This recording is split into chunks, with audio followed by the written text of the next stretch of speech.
So it all started in 1997 when I was the first time ever an Asian American mayor here in Cupertino. And in my community, that was a huge news. However, one thing that I realized in those few years that I've been in public office was that there are literally hundreds of public positions out there, and the number of Asian Americans in them was so far in between. So that was the moment that I felt like I really want to do something.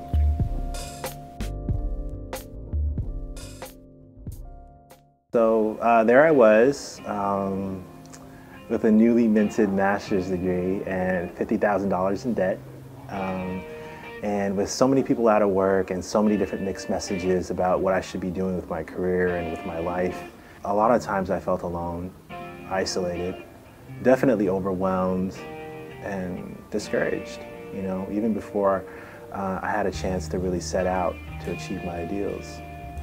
As a new immigrant, I felt so disempowered. I didn't have any friends. I had to stop in my education. I had to work. I needed to be able to find myself again. Back when I was in high school, there was a student and in my class who had said that Muslims needed to be interned. And because of that statement, I didn't want to let people know that I was Muslim anymore. I was here denying my roots, denying my ethnicity, my religion, because it made me feel safer, but deep down inside I was tearing apart. I realized that a lot of people had the same baggage, a lot of people had the same internalized tension, a lot of internalized identity crises that I was going through.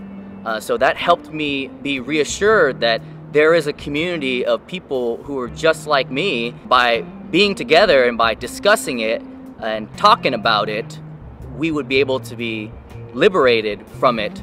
It really opened up this space where we trusted each other, loved each other, and wanted to hear and grow with each other. As an Asian American, APALI gave me the tools to feel comfortable being Asian American and not shying away from who I was.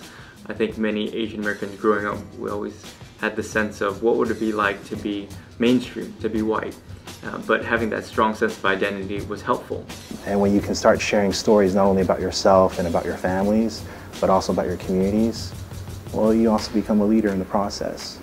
And we talked about how we can make a change. And it really started with step one, is getting to know each other and having this space to be able to tell our stories.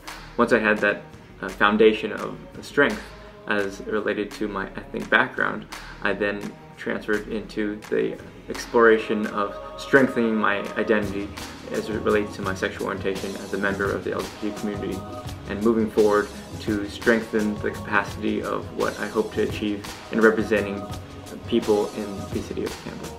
I was elected to the East Palo Alto City Council in 2008. I was 23 years old. A few years later, I learned about the Civic Leadership Program at De Anza College and thought that it would be a really good opportunity for me to work with other young professionals, Latinos, Asian and Pacific Islanders in my community. Like, it was the first time in my life where I was surrounded by so many everyday heroes. I met a lot of leaders who had been very active in the community for decades.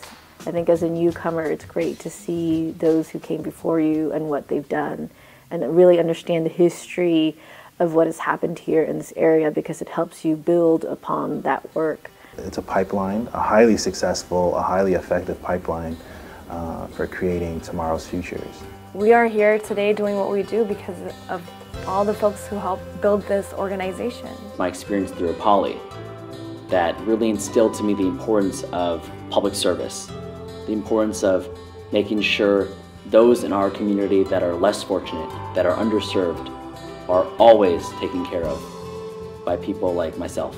As a young Latina, being a part of the Civic Leadership Program was so important because it gave me the opportunity to work with other like-minded individuals and be a part of a collective.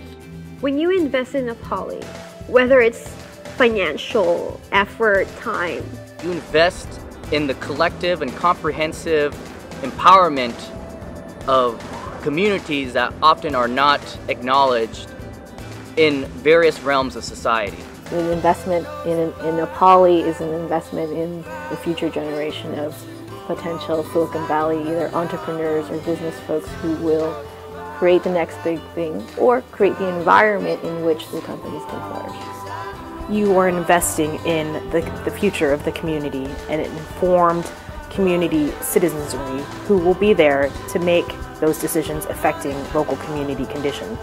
These are decision makers who are in tune of who they are and who are rooted deeply in their culture and who understand. And working really to elevate the voice of the most vulnerable. In order to carry social change. We are not well represented on boards, city councils, etc. And we need to be at the table to discuss issues like education, immigration. We need to bridge our communities with the Asian and Pacific Islanders and the African Americans. We need to be represented. We need to make decisions on education and immigration and make more of an impact in our communities. And the thing is, not everybody that goes to APALI will become politicians or public policy makers. But if they can be more of themselves, more comfortable in their own skin, more empowered to make more thoughtful and compassionate and socially aware choices in their lives, what we have here is a chance to create a better place.